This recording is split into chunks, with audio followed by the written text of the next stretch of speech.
Hello friends, నేను మీ బాంబే వార్తకను. నా friend ఇచ్చిన వాటితో నేను ఏం చేశానో చూద్దాం రండి. నేను ఫస్ట్ వాటిని చూసి ద్రాక్ష పళ్ళు అనుకున్నాను, కానీ వాటిని తిన్న తర్వాత ద్రాక్ష పళ్ళు మాత్రం కాదు.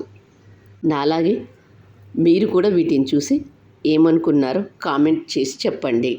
ఇలాంటి వాటిని మీరు ఎప్పుడైనా చూసారా? వీటితో నేను ఏం చేశానో చూద్దాం రండి.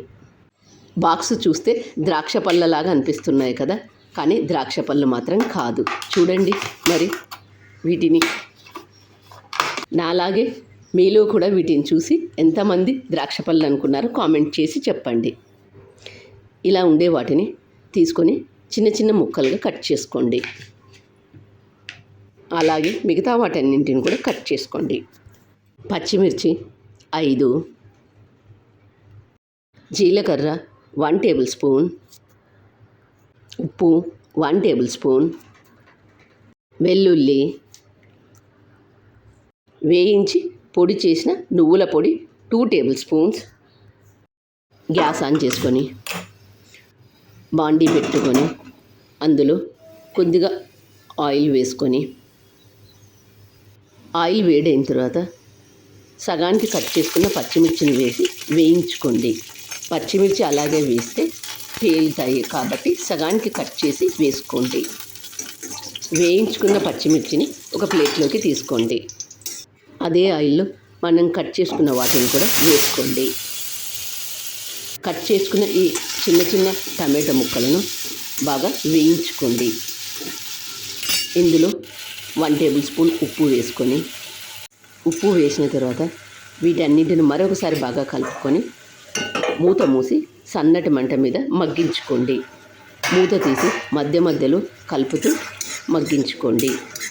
ఏమాత్రం మాడిపోకుండా మగ్గించుకోండి. ఇందులో 1 టేబుల్ స్పూన్ జీలకర్ర, వెల్లుల్లి వేసుకొని మరి కొద్దిసేపు మగ్గించుకోండి. టమాటో కాయలు ఉంటాయి, పళ్ళు ఉంటాయి, కానీ ఇలా చిన్న సైజులో ఉండే టమాటా కాయలను మీరు ఎప్పుడైనా చూసారా? మరి చూసింటే మీరు వాటితో ఏం చేశారు?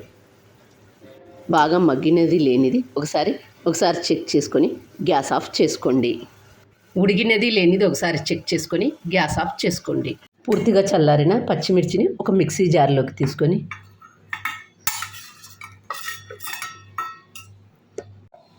మిక్సీ చేసుకోండి. పూర్తిగా చల్లారిన తర్వాత మిక్సీ జార్లోకి వేసుకొని కోర్సుగా మిక్సీ చేసుకోండి. కోర్సుగా మిక్సీలాగా చేసుకోవద్దు. ఇప్పుడు ఇందులో నువ్వులు వేయించి పొడి చేసుకున్నది 2 టేబుల్ స్పూన్స్ వేసుకొని మరొకసారి కోర్సుగా మిక్సీ చేసుకోండి. ఇలా మిక్సీ చేసుకున్న దాంట్లోకి పోపు వేసుకుందాం. దీన్ని ఒక దాంట్లోకి తీసుకొని ఇందులో పోపు వేసుకుందాం. గ్యాస్ ఆన్ చేసుకొని పోపు గరిటె పెట్టుకొని అందులో కొద్దిగా ఆయిల్ వేసుకొని, ఆయిల్ వేడైన తర్వాత తాలింపు గింజలు వేసుకొని, తాలింపు గింజలు చిటపట్లాడిన తర్వాత ఎండుమిర్చి వేసుకొని, ఎండుమిర్చి వేగిన తర్వాత వెల్లుల్లి వేసుకొని, వెల్లుల్లి వేగిన తర్వాత చివరగా కరివేపాకు వేసుకొని, ఇప్పుడు దీన్ని ముందుగా మనం తీసి పెట్టుకున్న దాంట్లోకి వేసుకోండి. చూడండి ఎంత బాగుందో ఈ పచ్చడి. చూస్తుంటేనే నోట్లో నీళ్ళు వస్తున్నాయి కదా. మీరు కూడా ఒకసారి తప్పక ట్రై చేయండి. అన్నట్లు మీరు వీటిని ఏమనుకున్నారో కామెంట్ చేసి చెప్పండి. నాలాగే మీరు కూడా వీటిని ద్రాక్ష పళ్ళని ఎంతమంది అనుకున్నారో కామెంట్ రూపంలో తెలియజేయండి. ఇలా చేసుకున్న పచ్చడిని వేడి వేడి అన్నంలో నెయ్యి వేసుకొని కలుపుకొని తింటే ఆ రుచే వేరు. మీరు కూడా ఈ పచ్చడిని తప్పక ట్రై చేయండి. మరి మీకు ఎలా వచ్చిందో నాకు కామెంట్ చేసి చెప్పండి. మీరు ఎవరైనా ఎప్పుడైనా ఇంత చిన్న సైజులో ఉండే టమాటో కాయలను ఎప్పుడైనా చూసారా? చూసుంటే కామెంట్ రూపంలో తెలియజేయండి. ఈ పచ్చడిని దోశ, ఇడ్లీ వాటిల్లో కూడా సర్వ్ చేసుకొని తింటే ఎంతో బాగుంటుంది. నా ఛానల్ కొత్తగా చూసేవాళ్ళు సబ్స్క్రైబ్ చేసుకోండి.